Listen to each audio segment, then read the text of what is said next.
우리 삶에 자주 찾아오는 불청객이 있습니다. 그걸 사람들은 분노라고 말합니다. 우리는 하루에도 몇 번씩 마음에 분이 쌓이게 됩니다. 크고 작은 분노가 일어나게 됩니다. 우리가 보이는 큰 것도 있지만 보이지 않게 사그라드는 크고 작은 분노가 늘상 우리를 지배하고 있습니다. 운전을 하다가 갑자기 끼어들면 이렇게 욱하게 되고, 그래서 저도 이렇게 운전하다 보면 저는 이렇게 1번, 너는 2번, 3번 제가 정해놓은 게 있어서 저는 이렇게 누가 들으면 저거 1번이네, 1번, 1번, 저 사람. 누가 또 얘기하면 저거 2번이구나, 이렇게 얘기할 때가 있습니다. 또한 직장에서 억울한 말을 듣게 되면 갑자기 내가 말이야, 이거 하려고 직장 다녀, 내가 사표를 그렇게 쓰려고 하지만 그렇지 않고 참아야 될 때가 많이 있습니다. 공부하려고 굳은 마음에 내가 정말 큰 마음 먹고 도서관에 딱 갔더니 옆에서 이게 남녀들이 애들이 그냥 이렇게 막 촥촥촥 얘기하고 있으면 집중이 안 되네. 내가 적고를 보려고 도서관에 온 것도 아닌데 큰 마음 먹고 왔더니 막 분이 삭힐 때가 있습니다. 심지어 가장 사랑하는 가족이 내 마음을 알아주지 못하게 되면 서운함을 넘어서 분이 쌓이게 됩니다. 어떤 힘든 시간을 보내고 있는데 하나님이 대답을 안 해요. 하나님이 침묵하시는 것 같습니다. 그때 화가 나고 그게 좀 더 깊어지면 분이 생깁니다. 하나님 도대체 뭐 하는 거야? 내가 잘 나갈 때는 말이야, 나에게 뭐 대단한 것 준 것처럼 하나님을 찬양토록 하나님이 다 한 것처럼 말하더니 내가 이렇게 힘든데 하나님은 아무 말도 하지 않아. 뭐 하시는 분이야? 이렇게 우리가 부정할 단계까지 가기도 합니다. 현대인들은 이 분노를 조절하지 못하기 때문에 많은 사람들이 고통을 받습니다. 뉴스를 보세요. 보복운전이 일어났다, 묻지마 폭행이 일어났다, 또한 층간소음 때문에 살인도 일어나는 일이 우리는 늘상 쉽게 접하게 되는 것입니다. 비극적인 일들이 끊이지 않습니다. 그 비극적인 일이 예전에는 대단히 큰 일이었는데 지금은 아주 사소한 것 때문에 우리가 분을 참지 못하니까 사회에 우리가 사회면을 장식하는 걸 보게 됩니다. 얼마 전까지 참교육이라는 드라마 한 편이 시리즈로 나왔습니다. 이 드라마가 대한민국뿐만 아니라 적지 않은 나라의 1등으로 막 모든 시청률이 크게 올라갔던 적이 있습니다. 우리는 그 드라마를 보면서 뭐 분이 생깁니다. 저런 이 말세구나. 이야, 어떻게 저럴 수 있어? 응? 그러면서 이게 선생이 하나씩 그 참교육에 나오는 주인공들 하나 해결할 때마다 마음의 대리만족처럼 시원함을 느끼기도 합니다. 세상은 우리에게 두 가지를 강조하는 것 같습니다. 하나는 참으면 병이 되니까 그냥 발산해버려. 그래서 오래 산 분들의 특징이 뭐냐면 그냥 자기 병 말하는 분들이, 이게 오래 산 분들의 특징을 보니까 자기 하고 싶은 얘기 다 하는 거야. 그냥 막 이렇게 하고 싶은 얘기. 뭐 저렇게, 근데 그분이 오래 살아. 막 하고 싶은 얘기 다 하고 말이야. 뭐 욕하고 싶은 얘기 다 하고 말이야. 이렇게. 두 번째는 반대로 무조건 참아. 그 사람이 이제 죽어요. 원래 그런 사람들이 오래 살아야 되는데 통계는 정말 정확합니다. 원래 자기가 참고 인내하는 그 사람들이 사회를 평화를 유지하니까 오래 살아야 하는데 이분들은 빨리 죽습니다. 대신 막 얘기하고 말해. 참 많이 얘기하고 막 하고 싶은 얘기 다 하고 막 후배 파고 그런 분들이 오래 살아요. 보세요. 참으면 병이 되니까 발산해. 아니면 너가 그러면 안 되지 않아. 억눌러. 참어. 이렇게 사회에 강요해요. 그러면 말이에요, 독생자를 죽이면서까지 우리를 사랑하신 하나님은 분노의 하나님일까요? 사랑의 하나님일까요? 생각을 해보세요. 하나님은 어떤 분일까요? 우리가 막 생각하는 하나님은 어떤 분이지? 네, 하나님은 그거 능 있고 힘 있어 못할 일 전혀 없네. 그 하나님 뭐지? 내게 너 하나님 어떤 분이야? 그러니까 우리 하나님 맨날 불나가지고 니들 이런 분이야? 그래 한번 보자. 내가 쓴맛을 보게 하리라. 그런 분이니까 내가 생각하는 여러분들과 하나님은 어떤 분이에요? 성경은요 놀랍게 이렇게 말합니다. 이 내용은요 정말 놀라운 거예요. 시편 7편 11절을 보십시오. 하나 시작. 하나님은 의로우신 재판장이심이라 매일 분노하시는 하나님이시로다. 하나님이 저런 분이에요. 하나님은 분노하시는데 어떻게 보면 매일 분노해. 매일. 와, 이걸 매일 분노하지 않는단 말이야. 우리가 좀 이렇게 분이 좀 많은 분도 있지만 매일 분노하지 않는데 하나님은 매일 분노해. 그게 쉽게 말하면 매일 이렇게 눈을 부릅뜨고 내가 보고 있다. 너 똑바로 살아. 내가 딱 보고 있어. 매일 분노한다는 거예요. 하나님은 그런 분이라는 것입니다. 좀 적당히 3, 4일 건너서도 시원찮은 집에서 보세요. 사랑하는 뭐 가장이라든가 배우자가 그냥 3, 4일에 한 번 분노해도 막 가슴이 쿵쿵쿵 뛰는데 매일같이 분노해. 눈을 막 부라리면서 이렇게. 어떻게 되겠어요? 하나님의 분노는요, 그런데 매일 분노한다는 뜻은 뭐냐면 죄와 그 불의를 향해 거룩한 분노를 매일 하신다, 이런 뜻이에요. 인간이 죄를 항상 범하게 되니까, 불의를 행하게 되니까 그것이 매일같이 거기에 대해서 분노하신다는 뜻입니다. 그래서 이렇게 나와요. 로마서 1장 18절입니다. 시작. 하나님의 진노가 불의로 진리를 막는 사람들의 모든 경건하지 않음과 불의에 대하여 하늘로부터 나타나나니. 아멘. 하나님의 분노, 하나님의 진노는요, 경건하지 않음과 불의에 대해서 매일같이 나타나요. 그러니까 하나님은 경건하지 않음과 불의를 참지 않는다는 거예요. 모든 건 참으시지만 경건하지 않거나 의를 행하지 않는 것에 하나님은 단호한 태도를 취하신다, 이런 말입니다. 하나님의 분노의 방향은 딱 정해져 있습니다. 경건하지 않은 것에 분노하시고, 그리고 불의에 대해서 하나님은 분노하십니다. 이 사회를 보세요. 이 사회를 보면 하나님 매일 분노할 수밖에 없는 상황이 나타날 수밖에 없어요. 이처럼 분노 자체는 죄가 아닙니다.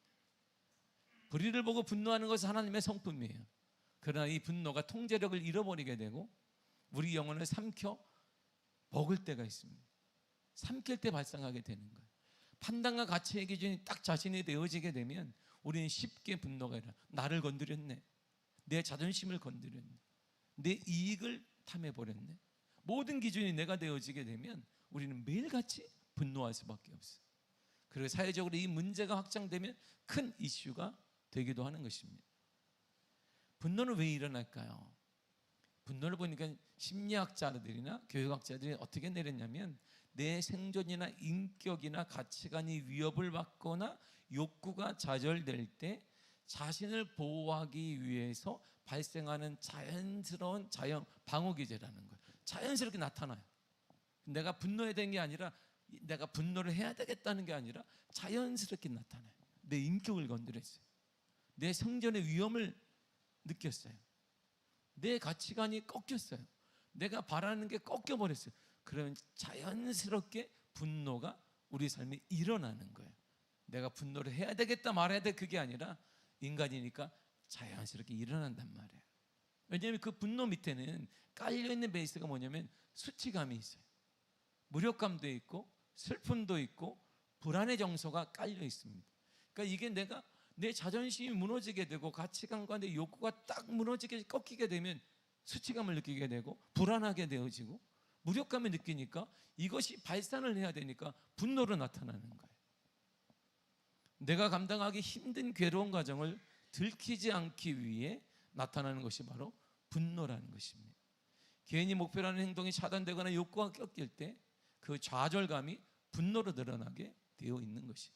그래서 좀만 문제가 생기게 되면 내가 부모를 잘못 만나거나 그 사람 때문이라고 말하기도 하고 누구 때문이라고 말하기도 하는 것입니다.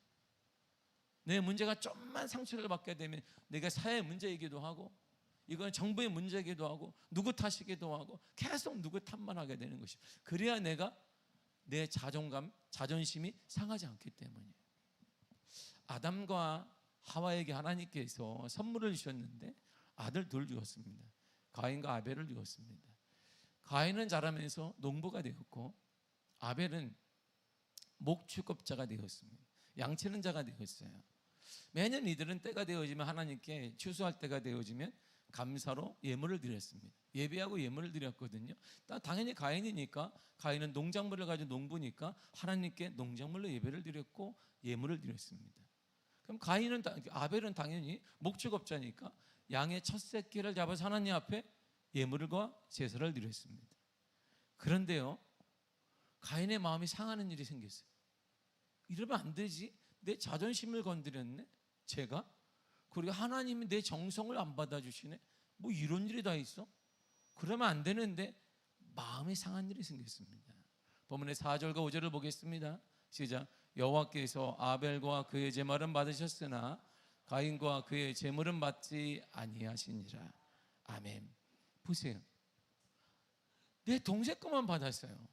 아니, 장유의사라도 받으면 나를 받아야지. 내가 장자인데 그래야지 가문의 전통이 쓰는 거 아니겠어요?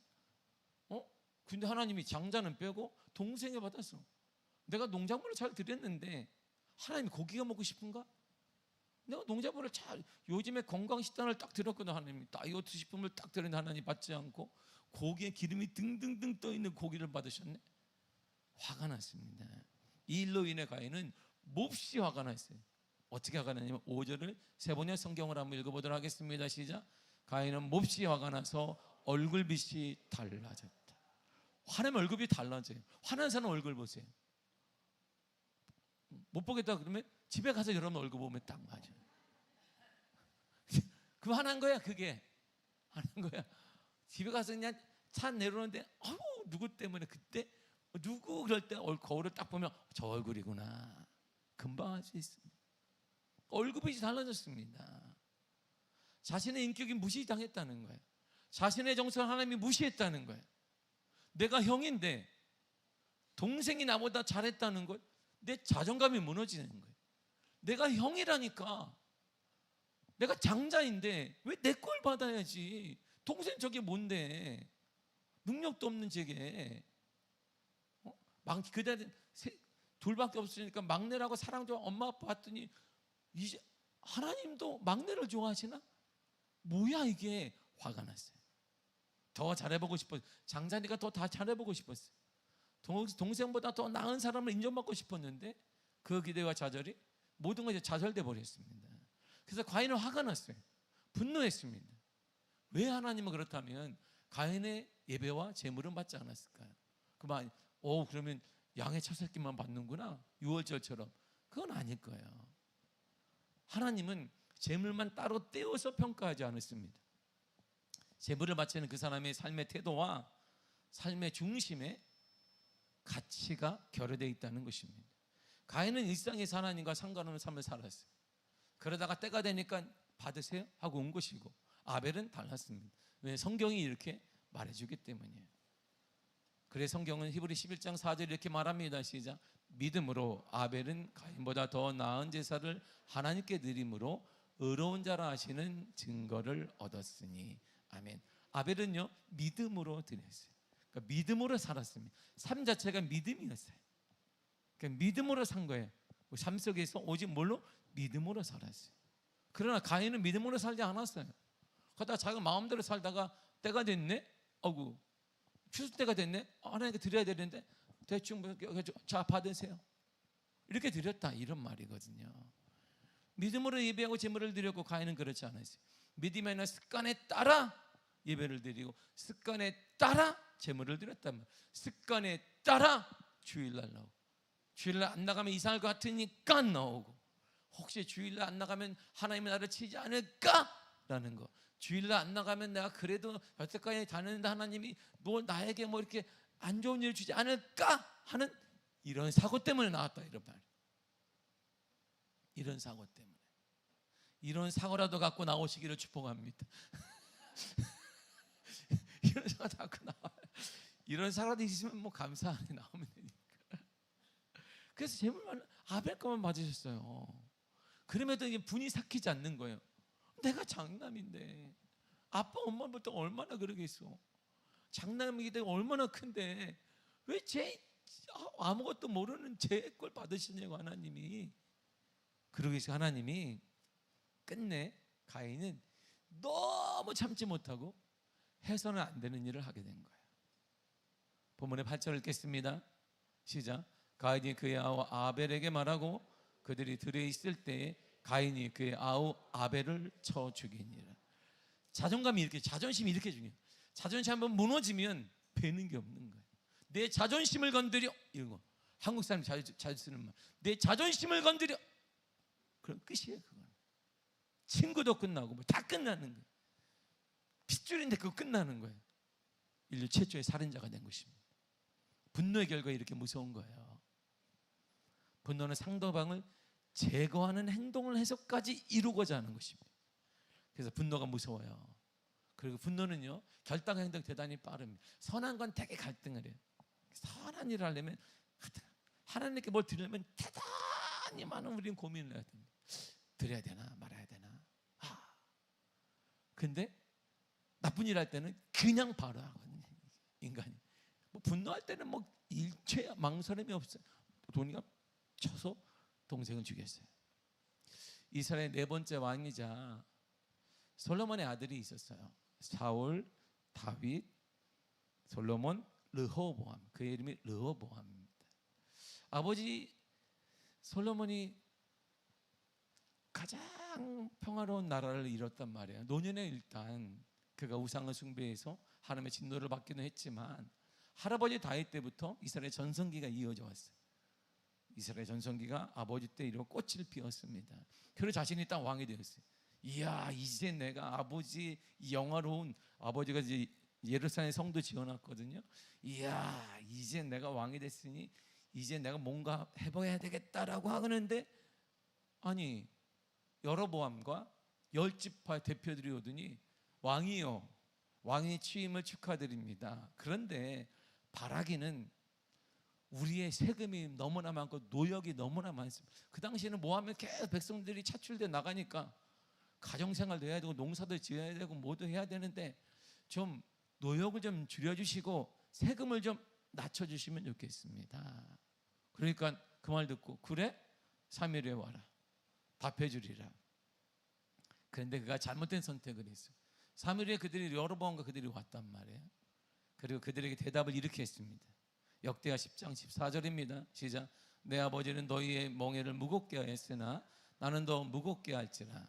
내 아버지는 가죽 채찍으로 너희를 치셨으나 나는 정갈 채찍으로 치리라. 무거워? 이것들이 더 쓴맛을 봐야 돼. 이렇게 얘기한 거예요. 무겁다고 내가 왕이 됐는데 도전하는 거야? 왕이 되자마자 아버지 앞에는 꼼짝도 못하더니 할아버지 때에는 숨도 못 쉬고 아버지 앞에서도 아무 얘기 못해. 내가 왕이 나를 무시하는 거야? 내 자존심을 건드려? 니들이 쓴맛을 봐야 돼. 더 세금을 내고 더 노역에 참여해라. 이렇게 한 거예요. 그러자 여로보암과 이스라엘의 열 지파들이 마음을 모아서 르호보암을 떠나게 됩니다. 그래서 북이스라엘 나라가 형성된 거예요. 열 지파를 가지고 북이스라엘을 만들어졌고, 나머지를 보니까 르호보암이 유다 지파니까 유다 지파와 그냥 곁에서 힘없는 베냐민 지파 하나가 떨렁 남은 거예요. 그래서 남유다와 북이스라엘의 나라가 그때 갈라지게 되었습니다. 그런데요, 르호보암이 생각할 때 너무나 분이 삭히지 않는 거예요. 그렇다고 나라를 만들어? 내가 왕인데 내 왕의 기록에 내 이름이 어떻게 기록될 거야? 나한테 도전을 하고 나라까지 만들고 이것들이 용서가 안 되는 거예요. 분이 삭히지가 않아요. 그래서 일체 망설임 없이 딱 그가 명령을 이렇게 합니다. 역대하 11장 1절입니다. 시작. 르호보암이 예루살렘에 이르러 유다와 베냐민 족속을 모으니 택한 용사가 18만 명이라. 이스라엘과 싸워 나라를 회복하여 르호보암에게 돌리려 하다니. 아멘. 전쟁이다, 가자, 이렇게 모였어요. 유다 지파잖아요. 전쟁에 나갈 사람 모아라 하니까 18만 명이 모았어요. 자, 가자. 내 자존심을 건드렸단 말이죠. 저게 내가 왕이 됐으면 나한테 순복을 하고, 응? 내 아버지 때처럼 할아버지 때처럼 나 잘 따라야 되는데 만만하다 이거지. 내가 나를 어떻게 나를 물러봐? 이제 안 되겠다고 그냥 전쟁을 선포했습니다. 그런데 북이스라엘의 군대는요, 열 지파잖아요. 딱 봐도 열 지파고 두 지파예요. 어느 쪽이 많겠어요? 어느 쪽이 많겠어요? 대충 봐도 여기는 열 지파고 두 지파예요. 어느 쪽이 군사가 많겠어요? 북이스라엘이 많은 거예요. 그 인구 비교는 솔로몬 때는 하지 않았는데 할아버지 때 인구 조사를 했어요. 할아버지 때 인구 조사를 할 때 이렇게 나왔습니다. 사무엘하 24장 9절입니다. 시작. 요압이 백성의 수를 함께 보고하니 곧 이스라엘에서 칼을 빼는 담대한 자가 80만 명이요 유다 사람이 50만 명이더라. 유다 사람, 북이스라엘은 80만 명이고, 그러니까 솔로몬 때는 영화를 누렸으니까 더 많아졌을 거예요. 그런데 왠지 모르는데 북이스라엘은 80만 명이고 유다 지파는 지금 나가 18만 명이니까 줄었어요. 아니, 생각컨대 이들이 전쟁에 나갈 마음이 없었던 거예요. 동족끼리 어떻게 전쟁하냐 이렇게 해서 빠졌단 말이에요. 18만 명밖에 안 돼. 근데 80만 명 이상일 거예요. 그럼 당연히 이 전쟁은 하나만인 거예요. 왜? 거기도 믿음의 사람이고 여기도 믿음의 사람인데 같은 동족인데 18만 명 가지고 80만 명 넘으면서 하자는 거예요. 이렇게 배는 게 없는 거예요. 분노는 이렇게 배는 게 없어요. 분노는 계산을 못하게 합니다. 분노는 이상을 잃어버리게 만듭니다. 이런 상태 전쟁을 하게 되면 어느 쪽이든 큰 피해를 보게 될 텐데 그 피해는 대부분 유다 지파가 보게 될 거예요. 그래서 분노는 이성을 잃게 합니다. 분노는 이성을 잃으니까 지금 묻지마 살인장 등이 막 일어나게 되는 것입니다. 분노는 올바른 판단을 할 수 없게 만듭니다. 분노는 타인의 배려를 잊게 만듭니다. 오직 나에게 망신을 주었어? 내 자존심을 건드렸어? 근데 전쟁은 자기가 나가는 게 아니에요. 전쟁은 유다 지파의 젊은이들이 나가는데 이 18만 명이 80만 명이 넘는 사람과 전쟁을 하면 누가 죽냔 말이에요. 유다의 젊은이들이 딱 죽게 생겼어요. 배는 게 없습니다. 그래도 왜 내 자존심을 건드렸다는 거예요. 내게 피해를 줬다는 거예요. 내게 이게 용납이 안 되는 거예요. 이게 분으로 가득 찬 것입니다. 불보듯 뻔해요. 유다의 젊은이들이 완전히 죽게 될 것이에요. 근데 보이지 않아요. 이렇게 우리가 쉽게 생각해도 보이는데 분노가 그런 거예요. 분노할 때 어떻게 저렇게 안 보이기 때문이에요. 상대방만 보여요. 내게 분노를 유발한 그 사람만 보여요. 아무것도 안 보입니다. 이게 분노가 무서운 거예요. 그래서 분노는 무서워요. 분노는 가장 먼저 자신을 망가뜨립니다. 주위의 말이 들리지 않게 돼요. 오직 상대방에게 모든 것이 다 꽂혀 있어요. 상대방에게 내게 망신을 줘, 내게 이렇게 나한테 이럴 수 있어. 가인이 그랬어요. 하나님의 가인에게 왜 분노에 차이니라고 말씀하셨습니다. 왜 너가 얼굴빛이 변했니? 분노를 다스려라. 이렇게 하나님이 말씀하셨어요. 본문의 7절을 보겠습니다. 시작. 내가 선을 행하면 어찌 낯을 들지 못하겠느냐? 선을 행하지 아니하면 죄가 문에 엎드려 있느니라. 죄가 너를 원하나 너는 죄를 다스릴지니라. 아멘. 분노가 뭐라는 거예요? 죄야. 가인아, 그거 죄니까 다스려야 된다 그랬어요. 죄 짓지 않도록 네가 다스려야 돼. 감정은 하나님이 준 것인데 그것이 죄가 되지 않도록 너가 다스려야 돼. 너에겐 충분한 자제력을 내가 또 주었단다, 이런 말이거든요. 이런 하나님의 명령과 교훈 앞에 있어도 가인은 분노를 삭히지 않았어요. 들리지가 않는 거예요. 분노 한 번 빠지면 들리지 않습니다. 주위 사람들은 다 알아. 본인만 몰라. 본인만 저 사람이 나빠. 본인만 계속 그 사람을 향하니까 주위에 관계가 깨지게 되는 거예요. 그래서 끝끝내 그가 하나님의 명령과 하나님의 설득 앞에 그는 마음을 닫아버리고 이렇게 행했던 8절을 다시 한번 읽도록 하겠습니다. 시작. 가인이 그의 아우 아벨에게 말하고 그들이 들에 있을 때에 가인이 그의 아우 아벨을 쳐 죽이니라. 아멘. 분노는요, 백성의 안위를 묻지 않습니다. 백성이 어떻게 되는지 관심 없습니다. 우리 가정이 어떻게 되는지 관심 없습니다. 미래가 어떻게 되는지 관심 없습니다. 오늘 당장 나를 건드린 거예요. 오늘 당장 내게 피해를 준 거예요. 거기에만 관심이 있는, 하나님의 뜻도 관심이 없습니다. 믿음의 사람이랄지라도 하나님의 뜻 잃어버립니다. 내 자존심, 내 도전을 해, 내 걸 건드려, 거기에만 집중하게 돼요. 그게 문제인 거예요. 분노는 어떻게 그럼 다스릴까요? 하나님이 다스리라 그랬거든요. 성경은 분에 대해서 정확히 말해주고 있습니다. 에베소 4장 26절입니다. 시작. 분을 내어도 죄를 짓지 말며. 분을 낼 수 있다, 이런 말이에요. 사람은 하나님이 아니니까, 로버트가 아니니까 화날 수 있어요. 정말 어떻게 나한테 이러지? 어우, 정말 목회를 제가 26년 담임 목회를 하다 보니까 숱하게 그런 일이 있어요. 목사한테, 담임 목사한테 정말 어떻게 이러지? 많습니다. 많아요.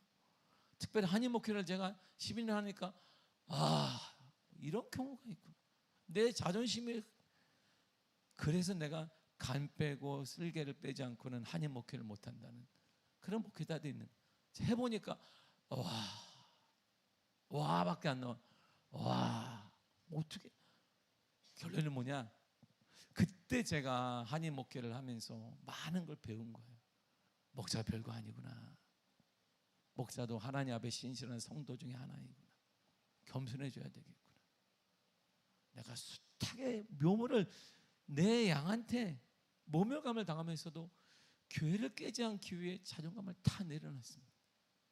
내게 맡겨진 게 양이고 교회니까.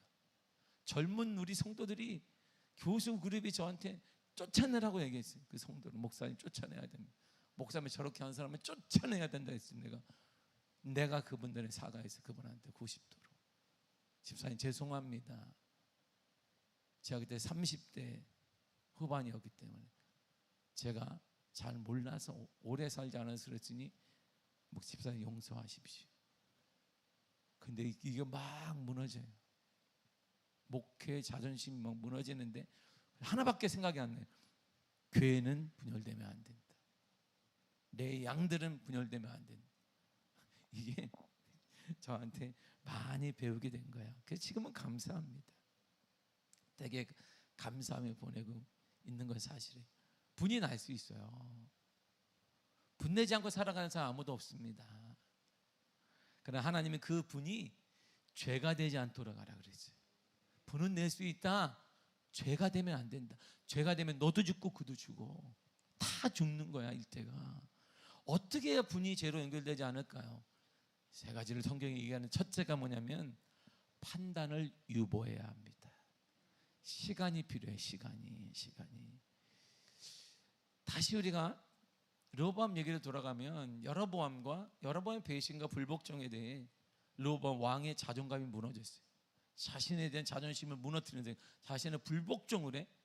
할아버지와 아버지 때는 꼼짝 못하더니 이제 내가 만만해 보인다는 거냐. 정말 화가 났어요. 그리고 분노를 느끼고 전쟁을 진행하고자 했습니다. 그러나 하나님은 스마엘을 통해, 선자 스마엘을 통해 그만해라, 전쟁하지 마라, 동족 상자는 안 된다라고 말리셨습니다. 그리고 여로보암에 대한 분노에 집중을 해야 되는데 하나님의 방법이 탁월해요. 다른 것에 분산을 시켜버렸습니다. 다른 일을 시작하게 만들었어요. 그러니까 이때 한참 전쟁을 해서 내가 여로보암과 북이스라엘을 내가 18만 명이랄지라도 기도원은 300명으로 12만 5천 명을 죽였는데 내가 못하겠냐, 막 가자, 그런 게 아니라 다른 일 때문에 너무나 급하니까 신경을 못 쓰게 된 거예요. 그때 뭐 했느냐, 르호보암이 유다 땅을 보호할 목적으로 여리고 성과 여러 성들에 그리고 요새를 만들기 시작한 거예요. 그러면 우리가 생각을 해보니까 앞으로 저 사람들도 우리 적이 되니까 우리 유다 땅 예루살렘을 우리가 보호하기 위해서 도시들 가운데 성을 쌓자. 성 작업을 한 거예요, 갑자기. 그리고 각 도시마다 보호벽을 다 쌓아라. 방어벽을 다 쌓게 했어요. 외부 세력에 침입하지 않도록. 전 나라가 바빠. 전쟁을 생각할 길이 없어 지금. 왜? 여기도 쌓고 저기도 쌓고. 유다 지파, 베냐민 지파가 되게 바쁩니다. 그리고 각 도시마다 방어벽을 쌓고 거기에 무기고를 만들었어요.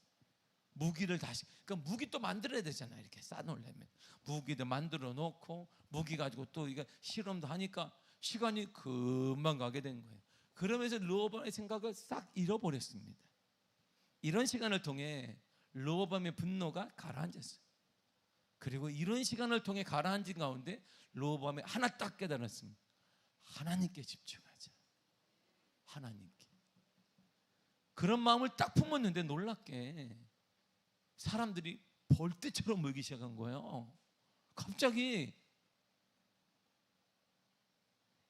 보세요. 우상을 숭배한 북이스라엘 왕 여로보암과 달리 남유다 여로보암은 그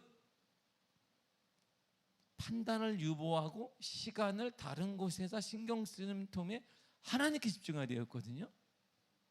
그런데 이런 일이 일어났어요. 역대하 11장 15, 16절입니다. 시작. 여로보암이 여러 산당과 습려서 우상과 자기가 만든 송아지 우상을 위하여 친히 제사장들을 세움이라. 이스라엘 모든 지파 중에 마음을 굳게 하여 이스라엘 하나님 여호와를 찾는 자들이 레위 사람들을 따라 예루살렘에 이르러 그들의 조상들의 하나님 여호와께 제사하고자 한지라. 아멘. 보세요. 여로보암은 여러 산당을 막 지었어요. 그러니까 우상을 섬기는 거 지어놓고, 그리고 제사장 제가 하고 있습니다. 제가 좀 뒤에서 돈을 주면 오늘부터 제사장 하라. 저도 하고 있습니다. 너도 하라. 이렇게 자기가 제사장을 세웠어요. 그러니까 신실한 믿음의 사람들이 보니까 이게 이해가 안 되는 거예요. 그래서 북쪽에 있는 믿음의 사람 제사장과 레위 지파들이 대거 남유다로 돌아왔습니다. 왜요? 예배를 드리고자. 르호보암은 예배를 드리고 있대. 르호보암은 하나님만 섬기고 있대. 그쪽으로 대거 이들이 이동했습니다. 그러니까 어느 순간에 우리가 분을 멈추고 하나님께 집중하니까 사람이 모이고, 사람이 모일 때 뭘 가져와요? 돈도 갖고 오고, 그다음 강성해지고, 시너지 효과를 통해 모든 것을 짓고 하는데 넉넉하게 공사가 마무리됐던 것입니다. 분노는 우리 가운데 하나님의 축복으로 바꿀 수 있는 거예요. 이 분노의 때에 우리가 판단을 유보하고 하나님께 집중하시기를 바랍니다. 성경은 이렇게 말합니다. 야고보 1장 19절입니다. 시작. 사람마다 듣기는 속히하고 말하기는 더디하며 성내기도 더디하다. 자, 똑같은 말이 반복해 중요한 거니까 더디해라, 더디해라, 늦춰라, 늦춰, 시간을 늦춰라, 이렇게 해서 얘기해. 말은 함부로 말하라. 분내는 것도 함부로 하지 마라. 멈추라는 거야. 그러므로 분노를 멈춰야 됩니다. 그 감정을 다스려야 돼. 한 템포 멈춰야 됩니다. 그런데 미련한 자는 여전히 이렇게 행동을 해요. 잠언서 12장 16절입니다. 시작. 미련한 자는 당장 분노를 나타내거니와. 확 이러는.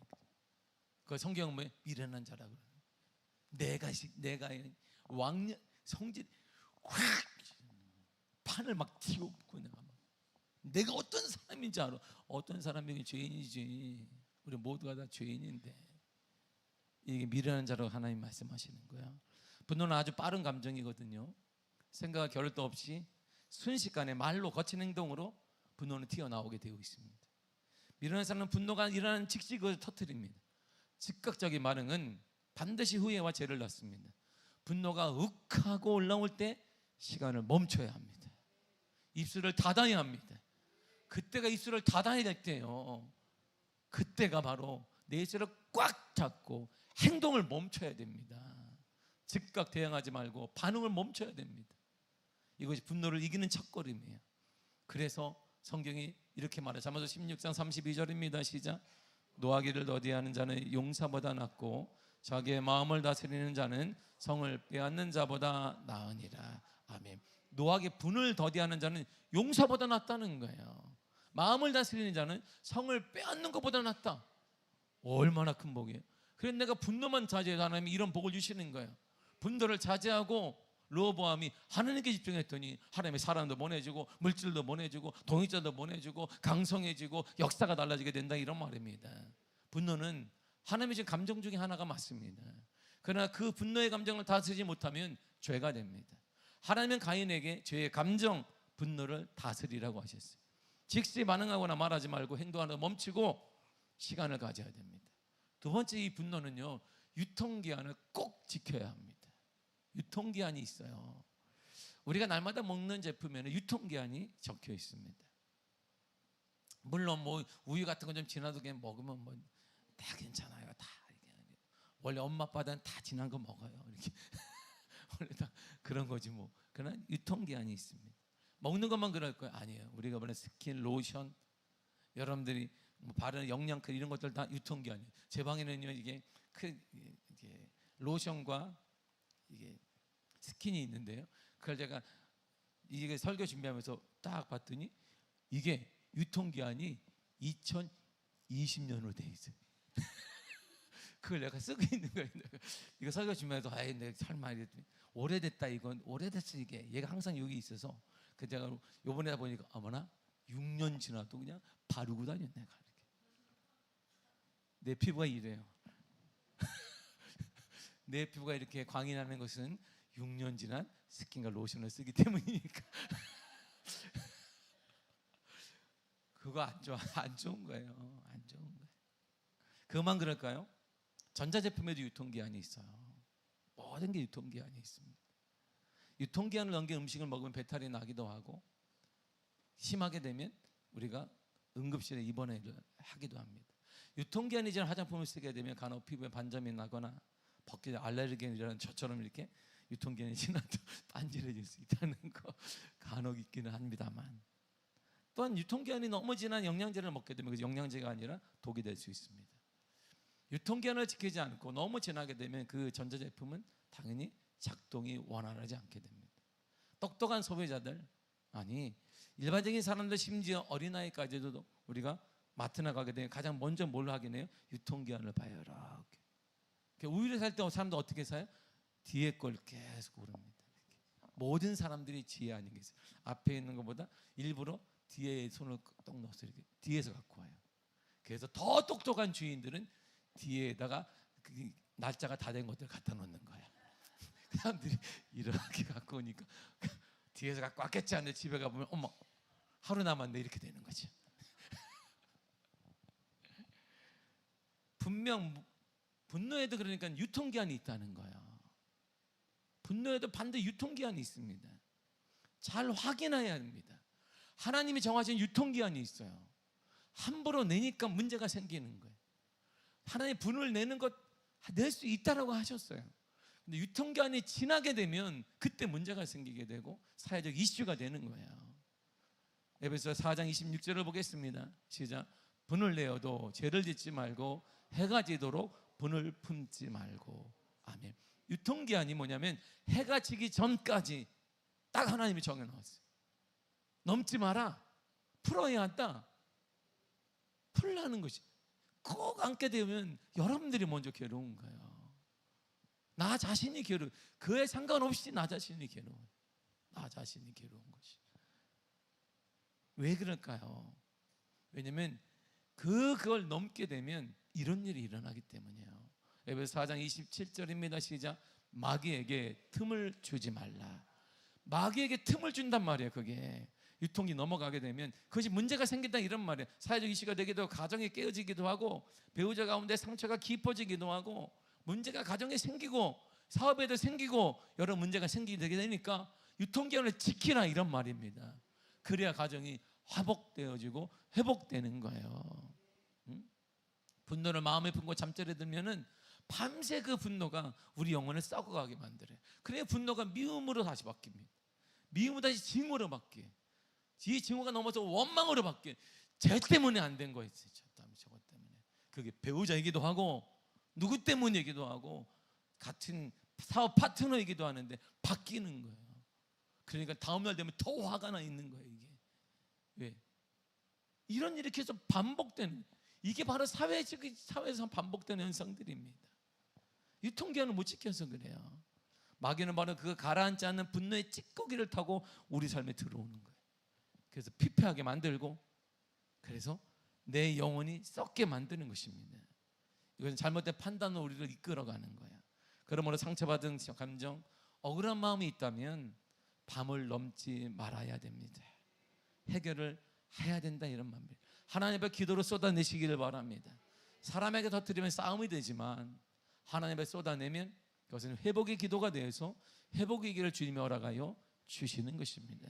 마지막으로 이 분노를 해결하는 것은 모든 것을 하나님께 맡기는 거예요. 하나님께 맡겨야 합니다. 내가 원수를 갚으려고 하지 말고 하나님 손에 맡겨야 합니다. 우리가 분노를 삭히지 못하는 가장 큰 이유는 내 힘으로 저 사람을 심판하고자 하는 거예요. 내 자존심을 건드리니까 나도 그를 심판하고 나도 그를 매장하고 나도 그에게 어떤 일을 가해야 된다는 사고 때문입니다. 그러나 성경은 저는 이렇게 말하지 않아요. 성경의 반복하며 말하는 거 보세요. 로마서 12장 19절입니다. 시작. 내 사랑하는 자들아 너희가 친히 원수를 갚지 말고 하나님의 진노하심에 맡기라. 하나님께 맡기라. 친히 하려고 하지 마라. 믿음이 있다면, 정말 믿음의 사람이라고 한다면 하나님을 믿으시기를 바랍니다. 그거 하나님께 맡기라는 거예요. 하나님 정말 억울함, 그것도 맡기라. 그것도 맡기라. 이렇게 말해요. 신명기 32장 35절입니다. 시작. 그들이 실족할 그때 내가 보복하리라. 내가 보복할 줄 내게 맡기라는 거야. 내게 맡기라.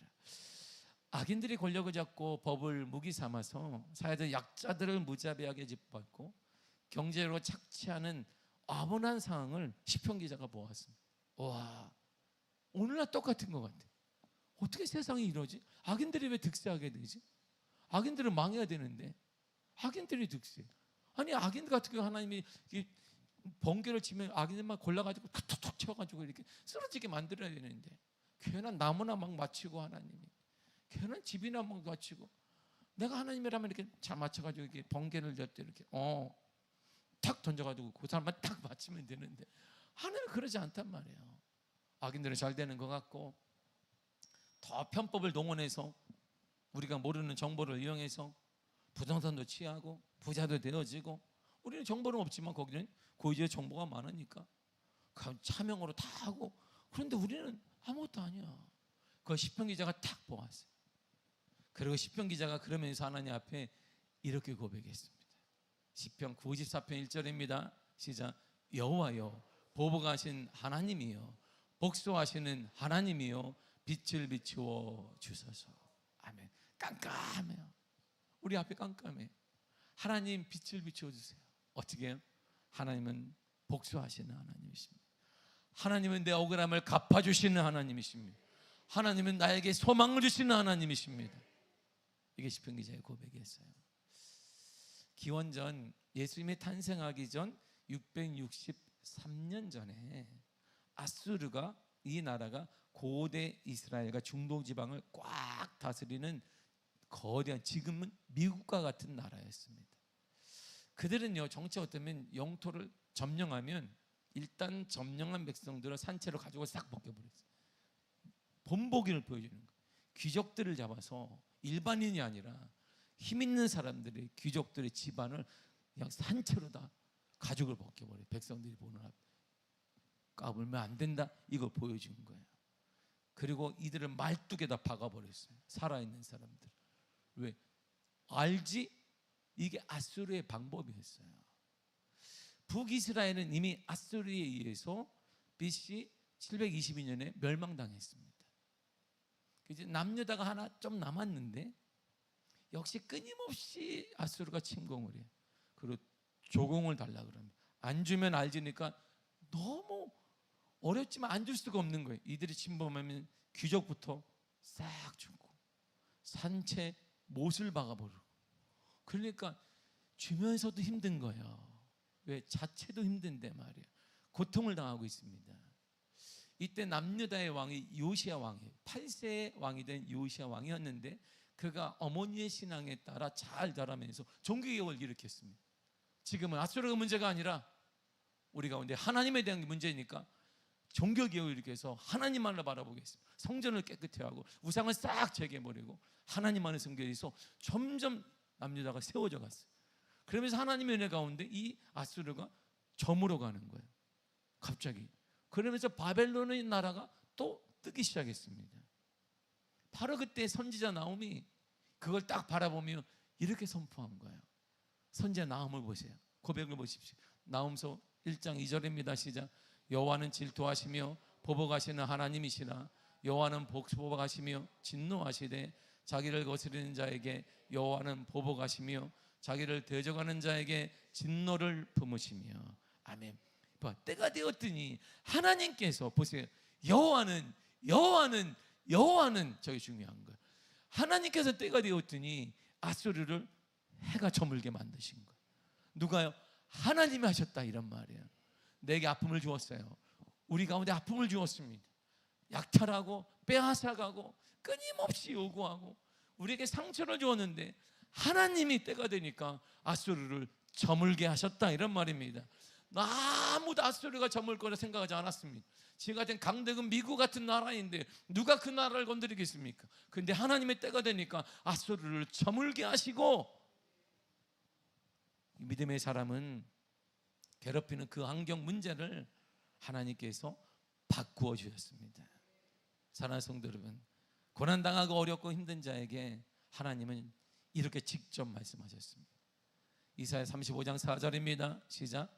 겁내는 자들에게 이르기를 굳세어라, 두려워하지 말라. 보라, 너희 하나님이 오사 보복하시며 갚아주실 것이라. 하나님이 오사 너희를 구하시리라 하라. 아멘. 저희 가장 멋있는 말이 있습니다. 제가 이 글을, 이 시편 35편 읽으면서, 이사야 35편 5장 읽으면서 가장 기뻐하는 단어가 있어요. 하나님이 오사. 하나님이 오사. 하나님은요, 여러분 생각 가운데 오십니다. 여러분들 가정에 오셔요. 여러분 눈물 흘리는 그 가운데 오셔서 갚아주실 거예요. 하나님이 보복해 주실 거예요. 그 가운데 우리는 하나님이 건져주실 거예요. 하나님이 오셔서, 우리가 구하는 것, 가는 것도 아니에요. 하나님 저 멀리 가는 게 아니라 저에게 하나님이 오셔서, 하나님이 우리 가운데 오셔서 우리의 아픔을 보복해 주시고 갚아 주시고 문제 가운데 건져 주실 것입니다. 사랑하는 성도 여러분, 내가 재판관이 돼봐야 아무 의미가 없어요. 내가 판단하고 내가 정죄하고 내가 결론을 내리려고 할 때 우리는 하나님의 주권을 침해하는 죄를 범할 뿐만 아니라 우리 스스로를 나락으로 떨어뜨리는 죄도 범하게 됩니다. 가장 완벽하고 공의로운 재판관이신 하나님께 맡기고 갚아줄 것을 믿으시기를 바랍니다. 예수님께서 십자가에서 모욕을 당하면서까지 끝까지 침묵하시고 아버지를 바라보았던 것처럼 역시 우리도 하나님을 바라보시기를 바랍니다. 하나님을 바라볼 때 하나님이 갚아주시고 건져주실 것입니다. 분노를 다스리는 것은 내 의지나 도덕적인 아니면 학이나 많이 배움을 통해 수양되지 않습니다. 우리의 깨어진 마음은 오직 예수님의 보혈과 성령님의 다스림으로만 가능합니다. 하나님을 바라보시기를 바랍니다. 억울한 일을 당할 때, 상처를 받을 때 하나님을 바라보시고 하나님의 해결자임을 믿으시기를 바랍니다. 하나님이 해결하여 주실 것입니다. 기도하겠습니다.